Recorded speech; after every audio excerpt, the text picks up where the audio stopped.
Bonjour à tous et à toutes. Aujourd'hui, nous suivons l'histoire d'un phénix qui ne brûlait pas. Au cœur d'une vallée verdoyante se trouve un îlot caché servant de refuge à Krios, un petit phénix bleu. Contrairement aux autres phénix de son village, qui renaissaient dans les flammes éclatantes, Krios ne brûlait pas du tout. Chaque fois qu'il essayait de s'enflammer, il ne produisait qu'un petit nuage de vapeur, comme une bouilloire qui siffle. Les autres phénix se moquaient souvent de lui. Un phénix qui ne brûle pas, ce n'est pas un vrai phénix, criait-il. Krios baissait la tête, ses plumes bleues scintillant sous le soleil, et murmurait « Un jour, je trouverai mes flammes, ou quelque chose d'encore mieux. » Un matin, alors que le village préparait la grande fête des flammes, où chaque phénix montrait sa plus belle renaissance en feu, Krios décida de repartir à l'aventure. « Si je ne peux pas brûler, je vais trouver un autre moyen de briller, » se dit-il. Il enfila son sac à dos, une vieille coquille de tortue qu'il avait trouvée, et s'envola maladroitement vers la forêt arc-en-ciel. Un endroit magique où, selon les légendes, vivaient des créatures extraordinaires. Dans la forêt, les arbres brillaient de toutes les couleurs, et des papillons lumineux dansaient dans l'air. Krios rencontra d'abord Coco, une coccinelle géante avec des ailes arc-en-ciel. « Bonjour, Coco. Sais-tu comment je pourrais brûler comme les autres phénix ?» demanda-t-il. Coco éclata de rire, ses ailes scintillant. « Brûler ? Pourquoi faire ? Moi, je brille avec mes couleurs. Mais si tu veux un talent spécial, va voir la cascade scintillante. Au cœur de la forêt, elle révèle des vérités cachées. » Krios remercia Coco et continua son chemin, évitant des fleurs qui chantaient et des ruisseaux qui pétillaient comme du soda. Arrivé devant la cascade scintillante, une chute d'eau qui brillait comme si des étoiles y étaient emprisonnées. Krios s'arrêta, émerveillé.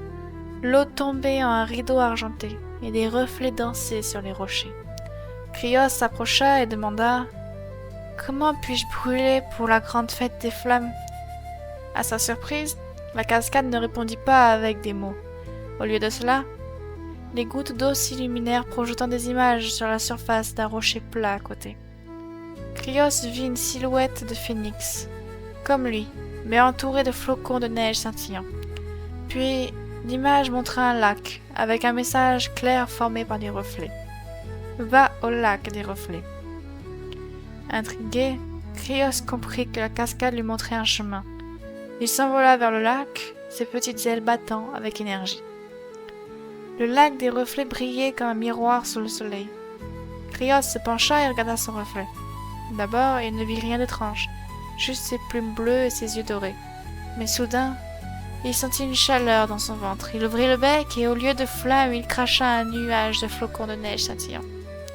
Les flocons tombèrent sur le lac, le transformant en une patinoire brillante. « De la neige ?» s'écria Krios.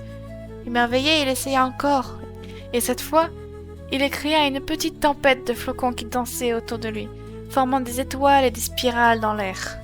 Krios rentra au village juste à temps pour la grande fête des flammes. Les autres phénix renaissaient dans des flammes éclatantes, illuminant le ciel de rouge et d'or.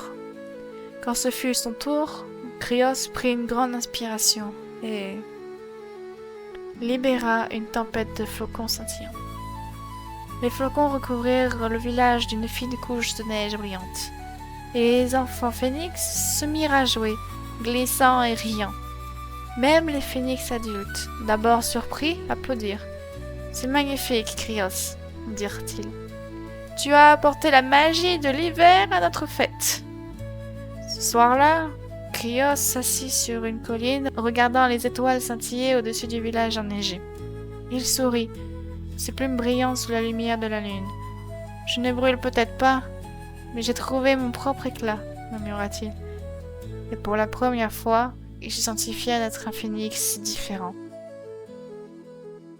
J'espère que cette petite histoire vous a plu.